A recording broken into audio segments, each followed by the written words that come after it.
자, 다음 픽은요. 세 번째 모닝픽, 나홀로 세대 1000만 돌파입니다. 야, 1인 가구가 1000만 세대를 돌파한 건가요? 네, 저도 깜짝 놀랐습니다. 네. 왠지 1000만 하면은 영화뿐만 아니라 뭐든지 많아 보이는 느낌이 좀 있잖아요. 어떻게 보면 좀 심각하다고도 볼 수 있는데요. 어제 행정안전부가 발간한 2025 행정안전 통계 연보를 보면은요, 작년에 전체 세대 수는 2,411만 8,900여 세대였습니다. 2020년 대비 약 100만 세대가 증가한 수치입니다. 이 가운데 1인 세대는 1,012만여 세대로 처음으로 1,000만 세대를 돌파했습니다. 이게 전체 세대의 42%를 차지하는 숫자라고 합니다. 불과 얼마 전까지만 해도 서울이 한 40%다 이런 얘기했고요. 지역 같은 경우에 전체 평균을 보면 30% 돌파했다 이런 얘기를 들어보셨을 텐데 어느새 42%를 돌파했다는 얘기가 나오고 있는 겁니다. 2인 세대도 많아졌는데요. 2020년 540만 세대에서 작년에 601만 세대로 증가를 했고요. 반대로 다인 세대 같은 경우는 줄지 않겠습니까? 4인 세대 이상 세대는 같은 기간 461만 세대에서 394만 세대로 67만 세대가 줄어든 것으로 나타났습니다. 1인 가구는 늘었는데 주민등록 인구는 줄어들었다면서요. 그렇죠.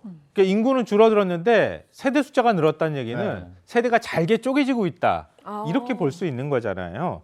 주민등록 인구는 2020년 5,183만 명에서 5,122만 명으로 줄었는데요. 이게 인구 감소가 5년째 계속되고 있는 겁니다. 그나마 불행 중 다행이라고 해야 될까요? 전년 대비 감소율은 2022년을 정점으로 줄어서 인구 감소 추세는 다소 완화된 것으로 나타났습니다.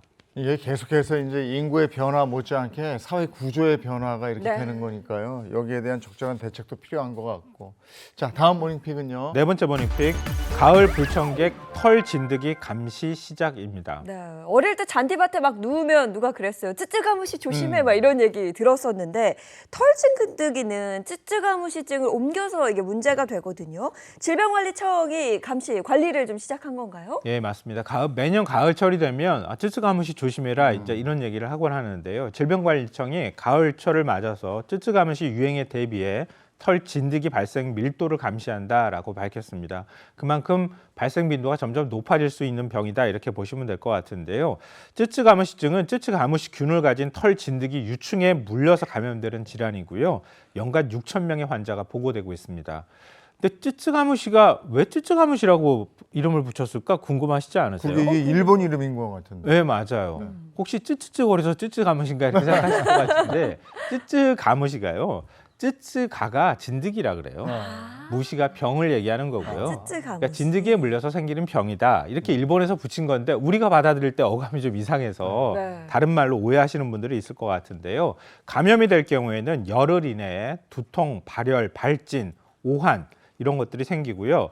림프절 종대, 이게 쉽게 풀어서 말씀드리면 임파선이 막 비정상적으로 붓는 현상이 나타납니다. 이것 좀 주의해서 보시면은 쯔쯔가무시 이런 건가? 라고 의심하실 수도 있을 것 같아요.